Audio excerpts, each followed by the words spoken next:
할렐루야. 오늘도 말씀 가운데 주님의 은혜가 충만하시길 빕니다. 오늘 말씀의 제목은 시선입니다. 우리가 바로 전에 불렀던 찬양이 있지요. 그 찬양의 가사 제목도 시선이고 또 오늘 말씀의 제목도 시선입니다. 오늘 말씀을 통해 주님의 시선이 또 우리의 시선의 초점과 일치해서 하나님의 말씀에 의거해서 살아갈 수 있는 힘과 능력을 얻는 귀한 시간이 되기를 간절히 축원합니다. 여러분, TV 프로그램 중에서 아이 콘택트라는 프로그램이 있다고 해요. 아이 콘택트? 제가 보진 않았지만 광고를 통해서 잠깐 본 것 같습니다. 내용이 이렇다고 합니다. 국내 최초로 눈으로 말하는 논버벌 침묵 예능이라고 해서 침묵 예능, 그 예능 프로그램, 재밌게 이야기하는 프로그램인데 말을 하지 않는 논버벌, 침묵 예능이라고 해요. 그래서 특별한 시청자와 그 사연의 주인공이 서로 말 없이 아이 컨택트를 한 뒤에 각자의 속마음을 털어놓는 프로그램이라고 합니다. 방송인과 일반인을 가리지 않고 사연이 있으면 누구나 신청해서 출연하는 방송이라고 합니다. 침묵의 등이 켜지는 순간 말없이 서로의 진심을 계속 알아보고 나중에 말 못한 사연을 서로 아이 컨택트를 하면서 이야기하는 프로그램이라고 합니다. 저게 이 프로그램의 취지를 잘 생각해 보면서 참 의미가 있다 생각이 들었습니다. 우리가 세상을 살아가고 또 많은 분들과 서로 교제를 하고 이야기를 나누지만 피상적인 생활 가운데서 또 피상적인 관계 가운데서 머무른 경우가 너무나도 많다는 것입니다. 예전에 한 영국에 있는 10대 청소년이 자기의 삶을 자기 몸으로 끊으면서 했던 절규를 생각하게 되었습니다.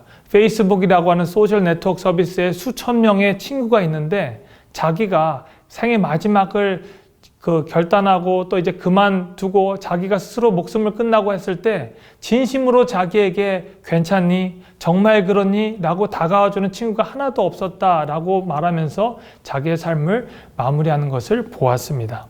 그만큼 세상에는 많은 관계 가운데 있지만 실제로 친밀함 가운데 서로의 눈을 마주치면서 서로의 시선을 고정하면서 관계를 맺는 그런 관계가 얼마나 되는지 우리가 되짚어 보아야 할 것입니다. 오순절에 성령 충만함을 경험한 제자들은 주님께 지속적으로 기도했습니다. 하나님과의 관계를 너무나도 친밀하게 맺고 싶었어요. 하나님과의 관계가 정말 끊임없이 지속적으로 매일매일 기도하면서 관계를 맺기 원했습니다. 오늘 바로 시작 장면이 바로 그 제자 중에 2명이었던 베드로와 요한이 주님과의 관계를 지속적으로 갖기 위해서 성전에 기도하러 하는 장면 가운데에 안증뱅이라고 하는 나면서부터 일어나지 못하는 그 장애인을 만나는 장면이 바로 오늘 장면입니다. 오늘 장면은 어떻게 보면 서로의 시선이 맞닥뜨릴 수 없는 그 단계, 그 세 사람의 그 관계 가운데에 어떻게 하나님께서 그들을 역사하셔서 서로의 시선이 일치하였는지를 알아보는 시간입니다. 태어나면서부터 일어나지 못해서 힘든 삶을 살고 있는 그 안증뱅이와 예수님의 제자 그 2명이 서로 시선이 일치했을 때에 안증뱅이의 어떤 삶이 변화가 일어났는지 그리고 제자들 가운데 성령의 역사가 일어났는지 오늘 말씀을 통해서 알아보도록 하겠습니다. 첫 번째, 그들의 시선의 시작 단계는 어땠습니까? 그들의 시작 단계는 시선이 불일치하였습니다. 시선이 일치하지 않았던 것입니다. 서로의 목적이 달랐기 때문이지요. 베드로와 요한은 주님께 기도드리러 구시에 성전에 올라갔다라고 오늘 성경 말씀에 나옵니다. 오늘 말씀 1절에 이렇게 나오지요. 제9시 기도 시간에 베드로와 요한이 성전에 올라갈세. 유대인의 시간표는 0시부터 시작을 합니다. 0시부터 12시까지가 있는데 그들의 시간은 아침에 해가 뜨는 6시가 0시고 그리고 해가 지는 저녁 6시를 12시로 기준을 잡고 있습니다. 그래서 유대인이 오전 9시에 기도를 하여서 올라갔다는 뜻은 이제 6시부터 9시간이 지난 오후 3시를 말하는 것이었습니다. 유대인은 계속적으로 지속적으로 하나님 앞에 습관적으로 기도를 하는 그런 귀한 민족이었죠. 오전 3시, 6시, 9시 3번의 시간을 하나님 앞에 나눠서 기도를 하는 민족이었습니다. 다니엘이 바벨론의 궁에서 갇혀 있을 때도 하나님 앞에 시간을 떼어서 기도하였던 것처럼 이스라엘 백성들도 그 시간에 기도를 했습니다. 유대 백성 중에 하나였고 그 안에 예수 그리스도를 인격적으로 영접한 베드로와 요한도 자기가 하나님 앞에 기도할 수 있는 거룩한 습관을 가지고 예수 그리스도의 십자가의 보혈을 의지하고 9시에 기도를 하러 갔던 것입니다. 그들의 목적은 하나님 앞에 기도하며 예수님과 교제하는 데 있었습니다. 예수님의 은혜에 감사하여서 하나님이 주신 성령의 임재를 계속적으로 갖고자 그들은 기도하러 나갔습니다. 그런데 기도하러 가는 중에 한 사람 안진뱅이가 그곳에 앉아 있는 것을 발견하게 됩니다. 본문에 나오는 안진뱅이지요. 그는 나면서부터 일어날 수 없는 장애를 가지고 평생을 살아왔습니다. 사람들이 무슨 연유인지는 모르지만 그를 성전 미문이라는 곳에 두어 사람에게 구걸하게 하였습니다. 그들에게 그를 성전 미문에 두었던 사람의 이유는 나와 있지 않아요. 하지만 예배당 안에 들어가지는 못하고 하나님 앞에 기도할 수 있는 권리가 없는 상황 가운데 그는 성전 바로 문 앞에서 기도하는 상황 가운데 있었습니다. 이후에 사도행전 4장에 그의 나이가 40세 이상이 된 것을 보아서 그는 40년간을 성전 미문이라는 곳에 앉아서 구걸을 하였다는 것을 우리가 추측할 수 있는 것입니다. 40년간 태어나서 한 번도 일어나 보지 못한 절망 가운데 그가 살면서 다른 사람들은 걸었고 또 뛰면서 놀고 또 하나님 앞에 예배하는 모습을 보며 얼마나 부러움 가운데 또 절망 가운데 있었는지 우리가 짐작할 수 있었습니다. 당시 상황을 우리가 상상해 보면 서로의 목적은 뚜렷하게 갈려 있습니다. 급하게 하나님 앞에 기도하려 달려가는 사람들, 그리고 성전 동문이라고 일컬어지는 그 미문은 아름다운 곳이고 정문과 같아서 많은 사람들이 왔다 갔다 하기 때문에 그냥 거기서 구걸하는 안진뱅이를 지나치기가 너무나도 쉬웠을 것입니다. 그 상황 가운데서 이제 안진뱅이가 구걸을 하고 그리고 베드로와 요한은 하나님 앞에 기도하려 하는 장면이 바로 오늘 장면입니다. 자기의 영혼을 주님께 의탁하려고 가는 자와 그리고 구걸을 하여 생계를 유지하려는 자와의 만남이 과연 이루어질 수 있을까요? 쉽지 않았을 것입니다. 우리가 교회에 예배하러 갈 때 여러분 한번 생각해 보십시오. 주일날 12시에 예배 시간이 있습니다. 얼마나 바쁩니까? 그 시간을 잘 맞춰서 가족들과 함께 예배당을 가는데 어떤 사람이 여러분들에게 부탁을 하면 우리는 그 시간을 잘 지키려고 그 부탁을 거절하기가 일쑤고 어떻게 보면 그것이 우리에게 옳은 것이다 라는 생각을 할 때도 있는데 베드로와 요한에게도 그런 생각이 들 수가 있었을 것입니다. 그가 시간이 있고 정해진 시간에 그들이 하나님 앞에 기도하러 가는 그 모습, 그리고 그 시간에 구걸을 하면서 자기의 생계를 연명하는 그 안진뱅이의 모습이 서로 부딪히는 장면, 그리고 시선이 서로 엇갈리는 장면이 바로 오늘 말씀 1절과 2절 말씀인 것입니다. 안진뱅이는 그 시간에 자기의 몫을 다해서 구걸을 하면서 그들을 바라보았습니다. 그게 바로 그들의 목적이었습니다. 과연 그들의 시선이 일치하였을까요? 오늘 말씀 3절부터 5절까지 그들의 시선이 어떻게 일치하는지 상세히 기록하고 있습니다. 특별히 본문 3절부터 5절까지는 베드로와 안진뱅이가 약 4번씩 서로 보는 장면을 반복하면서 기록하고 있습니다. 그런데 성경 말씀은 이 보았다라는 성경의 단어를 구체적으로 4가지의 용법인 용례로 자세히 기록을 하고 있습니다. 우리가 보는다는 단어가 영어에도 여러 가지 단어가 있고 우리 한글에도 여러 가지 단어가 있지 않습니까? 그들의 본다는 단어가 여러 가지 뉘앙스로 다르게 나타나면서 어떻게 그의 이목이 베드로에 집중되었는지 오늘 성경 말씀에 자세히 나와 있습니다. 먼저 안진뱅이가 베드로와 요한을 바라보았다라고 오늘 본문 3절이 증언하고 있습니다. 제가 3절 말씀 읽겠습니다. 그가 베드로와 요한이 성전에 들어가려 함을 보고 구걸하거늘. 첫 번째로 성전 미문에 앉아있던 안진뱅이가 베드로를 보았다라고 말합니다. 이것은 그저 보는 것을 말합니다. 영어로는 see, 그리고 오늘 본문에서는 saw, 과거형으로 보았다라고 나와 있죠. 여러분, 풍경을 보는 것, 그리고 지나가다 멋진 경치를 보는 것이 바로 우리가 see라고 합니다. 특별히 무엇을 하나를 집중해서 보는 것이 아니라 그냥 보이는 것을 우리가 보는 것뿐입니다. 성전으로 들어가는 베드로와 요한이 미문 앞에 나타나자 안진뱅이는 그냥 아무 생각도 없이 베드로와 요한을 쳐다보는 것, 그게 바로 오늘 첫 번째 시선의 모습입니다. 그 시선이 그를 보았을 때 베드로는 성령께서 역사하셔서 어떻게 그를 바라보았는지 오늘 말씀 4절에 이렇게 나와 있습니다. 제가 4절 말씀 읽겠습니다. 베드로가 요한과 더불어 주목하여 이르되. 그냥 지나칠 수도 있었어요. 안진뱅이가 구걸하는 것 너무나도 낯익은 모습이었어요. 그런데 베드로가 요한과 더불어 주목하여 이르되라고 본문 4절은 말하고 있습니다. 그는 보는 수준을 떠나서 그를 주목하였다라고 말하고 있습니다. 그것은 영어로는 gaze라고 합니다. 더 초점을 맞춰서 그를 주목하였다라는 뜻이지요. 거지는 베드로를 아무 생각 없이 그냥 구경하고 바라보고 습관적으로 보았을 뿐이지만 베드로는 거지를 주목하여서 바라보았던 것입니다. 그의 시선을 눈여겨서 응시하였던 것이 바로 베드로의 모습이었지요. 그리고 나서 베드로가 4절 후반부에 이렇게 말합니다. 우리를 보라. 주목하여 이르되 그가 우리를 보라라고 말씀하는 것입니다. 우리를 보시오라고 요청하는 단어는 바로 영어로 look at 이라고 나와 있습니다.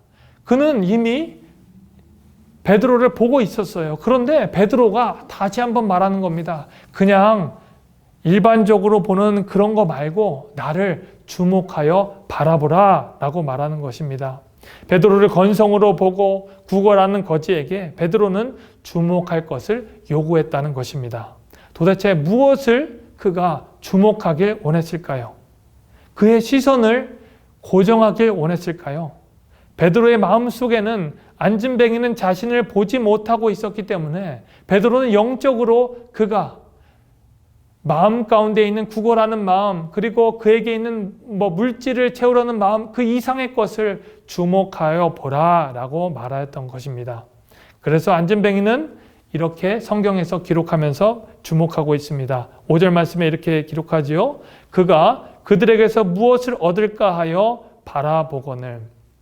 그의 주목하는 것이 완벽하게 그리고 영적인 목적에 의해서 주목하지는 못하였지만 성경은 분명히 이렇게 기록하고 있습니다. 무엇을 얻을까 하여 바라보거늘, 영어로는 hold fast, hold to라고 얘기해서 그의 시선을 붙잡았다는 것입니다. 그 붙잡은 동기 자체는 좀 잘못되었어요. 무엇을 얻을까 하여. 구걸하는 사람 입장에서 당연한 목적은 무엇을 얻을까였지만 그들의 생각과 베드로의 생각은 조금 달랐지요. 분명한 사실은 베드로가 원하는 그의 이목이, 시선이 베드로를 향해 있었다는 것은 분명했습니다. 그의 시선이 이제 매달려 있었다는 거예요. 처음에는 그냥 스쳐 지나가는 인연으로 더 이상 구걸할 것이 없으면 이제 베드로의 시선이 안진뱅이의 시선이 베드로를 향해 떠날 수도 있었지만 그의 시선은 이제 베드로를 향해서 고정되어 있다는 이야기입니다. 이때 베드로는 영적인 눈으로 그를 꿰뚫어 보고 있지요. 그가 하지도 않았던 말, 그냥 보았지만 그에게 영적인 조언 2가지를 해줍니다. 첫 번째, 그가 이렇게 말합니다. 6절 말씀에 나에게 은과 금은 없습니다. 당신이 원하는 그 은과 금 나한테는 가지고 있지 않습니다. 안진뱅이의 시선은 베드로의 손에 있었어요. 그의 손에 어떤 물질, 무언가를 꺼내주기를 바랬지만 그는 잘라 말하며 내게 은과 금은 없다라고 말합니다. 여러분, 길에서 구걸하는 사람들이 굉장한 가치의 은과 금을 바라지는 않았을 거예요. 우리가 길을 지나다 보면 홈리스 분들이 이렇게 이야기하잖아요. Anything helps. 어떤 것이라도 도움이 되니까 베드로가 갖고 있는, 그리고 요한이 갖고 있는 어떤 것이든지 도움이 되는 것은 그가 바랬을 것입니다. 그런데 동전 한 입이 아닌 은과 금이라니요. 은과 금이 그가 없다라고 잘라 말하는 것입니다. 참 매정하지요. 어떤 거 하나라도 주면 참 좋을 텐데 안진뱅이는 대단히 실망했을 것입니다. 고개를 푹 숙이거나 이제 다른 사람에게 구걸하려고 시선을 이동할 수 있었지만 베드로가 했던 말, 나를 주목하라, hold fast, 그 말을 기억하면서 그를 끝까지 주목했던 것입니다.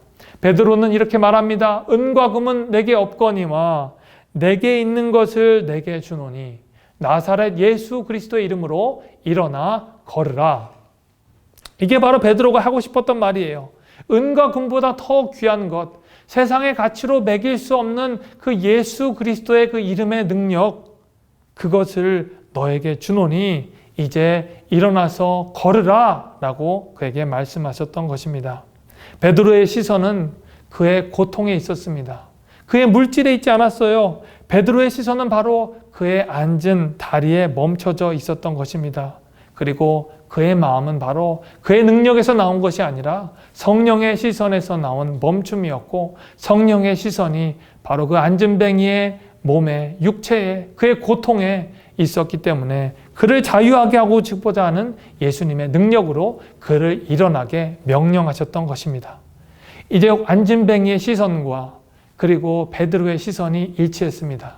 안진뱅이는 은과 금보다 더 귀한 그 예수 그리스도의 이름의 능력을 믿고 그의 말을 의지합니다. 그리고 베드로를 통해서 오른팔을 들어 일으키고 이제 자유함을 얻게 되지요. 베드로가 아는 예수님은 바로 은과 금을 초월하여 모든 것을 하실 수 있는 분이기 때문에 그는 예수 그리스도의 이름으로 은과 금보다 더 귀중한 그의 삶의 변화, 이제 40년 동안 도저히 절망 가운데 일어날 수 없는 그의 삶에 희망과 새로운 기대를 가지고 일어나서 살고 뛰어나고 하나님을 찬양하게 하는 그 역사를 일어나게 하셨던 것입니다. 여러분, 예수님께서는 시체로 3일간 무덤에 지내시다가 일어나신 분입니다. 무덤에서 일어나셨다라고 쓰인 그 헬라어 단어가 바로 오늘 베드로가 말한 일어나 걸으라 라는 말과 동일한 단어입니다. 베드로가 안진뱅이에게 일어나 걸으라 라고 했던 그 말은 바로 부활의 예수님, 무덤 가운데 3일 가운데 머물러서 일어나셨던 그 예수님의 능력으로 일어나라 라는 말이었습니다.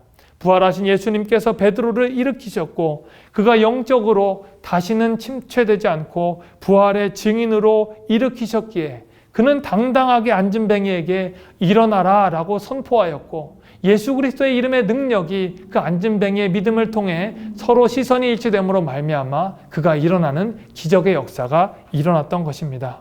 베드로는 그 말과 동시에 안진뱅이를 잡아 일으키지요. 그가 얼마나 당황했겠어요. 하지만 마음속에 믿음의 확신이 있었을 것입니다. 나는 할 수 없지만 이 말을 믿고 일어나 보리라. 놀라운 일이 일어나지요. 하나님이 발과 발목에 힘을 주십니다. 40년간 걸어보지 못했던 그의 발과 발목에 힘을 내고 그가 일어나서 뛰고 하나님을 찬양하고 영광을 돌릴 때 무사람들, 40년 동안 지나가면서 그를 보는 많은 사람들이 그 일을 기이히 여기고 놀라며 그를 바라보았다라고 성경은 기록하고 있습니다. 이게 바로 시선의 일치의 위력입니다. 베드로의 시선과 그 안진뱅이의 시선이 성령께서 원하시는 대로 서로 일치가 될 때 하나님의 말씀에 순종하여 그 역사가 일어났던 것입니다. 어느 기사를 하나 읽었습니다. 그 기사의 주인공은 홀리라는 여성입니다. 그 여성은 2010년도에 첫 아이 K씨를 임신했습니다. 그리고 그 다음 해에 출산을 했습니다. 하지만 3주 후에 K씨가 생후 20일이 되었을 때 홀리는 손가락이 얼얼하고 다리에 힘이 풀리며 목 아래가 급속도로 마비되기 시작하는 것을 경험합니다. 병원에 입원하게 되었죠. 병원에서 홀리에게 운동신경이 장애를 입어 손발이 힘이 들어가지 않는 다발성 자가 면역 질환인 길레인 바레 증후군, 줄여서 GBS라는 진단을 내립니다. 그녀의 온몸이 마비돼 이제 대화도 할 수 없고 통신판을 사용해서 겨우 의사소통을 하게 됩니다. 생후 3주밖에 되지 않은 딸, 한 달도 되지 않은 그 딸, 피덩이 딸과 이제 남편을 놔두고 그녀는 사지가 마비되어 움직이지 못할 상황이 되었던 것입니다. 홀리는 스스로 호흡하기도 어려워서 인공호흡기에 의존을 하고 있습니다. 또한 몸을 움직일 수 없기 때문에 의자에 앉으려면 리프트 기계를 이용하기도 했습니다. 홀리는 갓 태어난 케이시가 곁에 있지만 안아줄 수도 없습니다. 하지만 끔찍한 고통이 찾아올 때마다 딸 케이시는 매일 엄마인 홀리의 곁을 지킵니다. 그녀는 어린 딸을 위해서 병을 극복하기 위해 포기하지 않고 최선을 다합니다. 여러분, 옆에 있는 영상을 보시면 그 홀리와 그 딸 케이시의 모습을 보며 서로 어떻게 안고 있는지 우리가 볼 수 있게 될 것입니다. 홀리는 세상을 살아갈 수 있는 단 하나의 희망, 자기 딸 케이시의 눈을 마주치며 힘을 얻습니다. 내가 저 딸을 위해서, 케이시를 위해서, 남편을 위해서, 이 가정을 위해서 내가 살아날 거야. 나는 삶을 포기하지 않을 거야. 내 온몸이 다 마비되지만 나는 일어나고 말 거야 라는 다짐을 하면서 그녀는 힘을 얻습니다. 자기의 딸 케이시의 눈을 마주치며 볼 때마다 그녀는 새로운 힘, 엄마로 가질 수 있는 세상이 감당하지 못하는 새로운 힘을 얻게 됩니다. 케이시는 엄마 품에 안겨서 엄마를 바라보는 것일 뿐이지만 엄마는 그것에 힘을 얻고 점점 새로운 힘을 얻게 됩니다. 기적과 같은 일이 하루하루 일어나게 됩니다. 하루하루 그녀가 새로운 힘을 얻고 온몸이 없게 되고 온몸이 마비된 지 87일 만에 그녀는 다시 두 발로 설 수 있게 됩니다. 홀리는 엄청난 투혼으로 매일 걷는 연습을 합니다. 이제 자기의 딸인 케이시를 나는 이제 들고 업을 거야. 그녀를 업게 됩니다. 그녀는 더 나아가 건강한 엄마가 되어서 평생 케이시를 지켜줄 거야 라는 생각으로 더 열심히 운동을 합니다. 몸을 단련하고 몸을 운동해서 마침내 그녀는 42.195km, 26마일이나 되는 그 먼 거리를 완주하는, 마라톤을 완주하는 사람까지 되게 됩니다. 제가 마라톤을 하지 못하지만 마라톤 한 5마일 정도 뛰니까 숨이 차서 저도 뛰질 못하겠더라고요. 마라톤을 완주하는 우리 형제를 보니까 정말 열심히 잘 완주하지만 마라톤을 뛰는 분들에게 42.195km 가운데서 한 35km 정도만 되면 찾아오는 지점이 뭐냐면 데스 포인트라고 해가지고 4.0 한자어로 정말 죽을 것 같은 포인트가 있다는 겁니다. 정말 힘들고 어려운 포인트를 넘어야 마라톤에 완주를 하는 것처럼 어려운 것인데 42.195의 그 키로를 무난히 뛸 수 있을 정도로 홀리는 완벽하게 자기의 몸을 가꾸게 되었습니다. 그 비결이 무엇일까요? 바로 엄마의 힘이라는 거예요. 그 아이와 눈을 마주치면서 아이가 주는 그 사랑의 힘, 그리고 그 아이를 통해서 내가 내 삶을 회복할 것이다 라는 그 힘이 바로 그녀를 일으켰다는 것입니다. 엄마와 자녀가 시선을 마주쳤을 때도 이런 어마어마한 힘이 일어납니다. 우리가 우리의 주 되시고 우리를 이끌어 주시는 그 하나님과 시선을 고정할 때 어떤 일이 일어날까요? 바로 그것은 베드로가 주님의 마음으로 성령의 시선을 일치시키고 그리고 그를 보았던, 그를 응시했던 안진뱅이를 일으키는 능력이 바로 예수님의 시선과 일치할 때 일어난다는 사실을 우리는 꼭 알아야 한다는 것입니다. 베드로는 이렇게 고백하지요. 이 능력이 어디에서 났냐? 그는 이렇게 고백합니다. 이 모든 능력은 바로 예수 그리스도의 이름 안에서 가능하였다라고 그는 고백하는 겁니다. 안진뱅이에게 미문은 정말 아름다운 문이 아니라 괴로움과 고통의 문이었습니다. 미문은 한자어잖아요. 성전에 여러 가지 문이 있었는데 미문은 아름다울 미, 영어로는 beautiful gate입니다. 그 문은 높이가 약 23m가 되는 가장 아름다운 문으로, 성전의 문으로 일컬어집니다. 역사가 요세푸스는 그 문을 니카루스의 문이라고 하면서 그 문 중에서 가장 아름다운 문이었고 많은 사람들이 드나드는 아주 멋있는 문이었다고 기억을 합니다. 그곳은 하지만 40년간 안진뱅이에게는 좌절의 문이요. 그리고 다른 사람들이 예배드리는 것을 구경만 할 수밖에 없는 절망의 문이었습니다. 하나님 앞에 찬양하리라고는 상상하지 못했을 것입니다. 하지만 그를 일으켰던 것은 바로 그의 시선이 예수 그리스도의 이름을 믿는 믿음 안에 있었기 때문에 가능하였습니다. 그의 이름을 믿고 구원의 능력과 주님을 찬양하니 그의 삶은 상상하지 못할 일들로 넘쳐났던 것입니다. 그 미문이 그에게 정말 아름다운 문, 뷰티풀 게이트가 되었던 것입니다. 그곳에서 뛰고 걸으며 하나님을 찬양하는 복음의 산 증인이 되었습니다.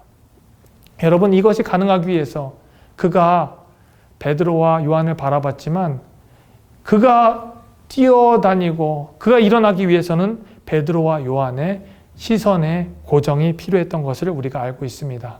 베드로와 요한은 바쁩니다. 하나님 앞에 기도해야 되는 분명한 명분이 있습니다. 하지만 그의 시선은 성령에 순종하여 바쁨에도 불구하고 안전뱅이를 고정하였습니다. 시선을 멈추고 시선을 고정하고 주님의 이끄심에 순종하면서 그의 눈을 안전뱅이에 고정하였기 때문에 하나님의 역사가 일어났던 것입니다. 여러분, 하나님께서 하나님이심을 잠시 멈추시고 인간의 옷을 입고 이 땅에 오신 사건이 바로 성육신 사건입니다. 그리스도인들이 주일 성수를 하는 것도 바로 자신만을 위해 일주일 동안 열심히 살아가면서 폭주기관차처럼 살던 자신의 삶의 방향을 다시 한번 주님께 시선을 고정시키고 하나님의 뜻대로 살고자 하는 그 교정의 작업이 바로 주일날 나와서 드리는 예배의 시간인 것입니다. 여러분, 이 예배 시간이 바로 주님께 시선을 고정하는 시간인 줄 믿길 바랍니다. 그리고 예수님께서 베드로에게 순종하는 마음을 주시고 마지막에 그의 오른손을 뻗어 안전뱅이를 일으키셨을 때에 하나님께서 그의 순종을 통해 그의 시선 고정을 통해 안전뱅이가 일어나는 역사가 일어났던 것입니다. 여러분, 마지막에 이렇게 고백하지요. 모든 백성이 그 걷는 곳과 하나님을 찬미함을 보고 그 본래 성전 미문에 앉아 구걸하던 사람인 줄 알고 그 당한 일을 인하여 심히 기이히 여기며 놀라니라. 여러분, 이것은 하나님의 시선 고정의 역사였습니다. 예수님을 믿지 않는 많은 사람들이 예수님의 능력, 그 보혈의 능력의 역사를 그 베드로와 요한 그리고 안전뱅이가 시선이 일치했을 때 나는 역사를 함께 바라보았던 것입니다. 오늘 찬양을 우리가 불렀습니다. 시선이라는 찬양이지요. 찬양의 가사가 이렇게 됩니다. 내게로부터 눈을 들어 주를 보기 시작할 때 주의 일을 보겠네. 내 작은 마음 돌이키사 하늘의 꿈 꾸게 하니 주님을 볼 때 모든 시선을 주님께 드리고 살아계신 하나님을 느낄 때 내 삶은 주의 역사가 되고 하나님이 일하기 시작하네. 이 찬양의 가사가 바로 베드로와 요한이 했던 그 시선의 고정, 그리고 안전뱅이가 했던 그 시선의 고정의 역사인 것입니다. 우리는 우리의 시선을 들어 우리 자신을 바라보지 말고 하늘을 바라보아야 합니다. 우리의 마음을 돌이키고 세상의 꿈, 육신의 꿈, 안목의 꿈이 아닌 하나님의 꿈을 꾸어야 합니다. 그럴 때 우리가 하나님의 임재를 느낄 수 있고 그리고 우리의 삶 가운데에 하나님이 일하시고 역사하셔서 안전뱅이가 일어나는 그 부활의 능력의 역사가 일어나는 그 삶의 역사가 저와 여러분들 가운데 있을 줄 믿습니다. 여러분, 시선을 주님께 드리고 살아계신 하나님을 느낄 때 우리의 삶은 하나님으로부터 역사가 일어나고 하나님이 우리 가운데 일하시는 믿는 그 시선의 고정의 역사가 저와 여러분들의 삶 가운데 일어나기를 간절히 축원합니다. 우리 시간 기도하겠습니다. 하나님, 감사합니다. 안전뱅이와 또 베드로, 요한이 서로의 목적이 달랐지만 시선을 하나님 앞에 고정하고 주님 앞에 나와서 정말 성령의 역사 앞에 순종했을 때 주님의 역사가 일어났음을 저희가 배웠습니다. 아무리 바쁘고 어려운 삶 가운데 살지라도 우리의 시선을 주님 앞에 고정할 때 하나님이 우리들을 보시고 하나님이 원하시고 기뻐하시는 뜻을 이루어 주실 줄 믿습니다. 그 가운데 우리에게서 하나님이 원하시는 일들이 일어나길 간절히 소망합니다. 이 바쁜 생활 가운데서 주님을 향해 시선을 고정하는 하나님의 귀한 자녀들 다 될 수 있도록 은혜 내려 주시옵소서. 감사하며 사랑하는 예수님의 이름으로 기도하옵나이다. 아멘. 우리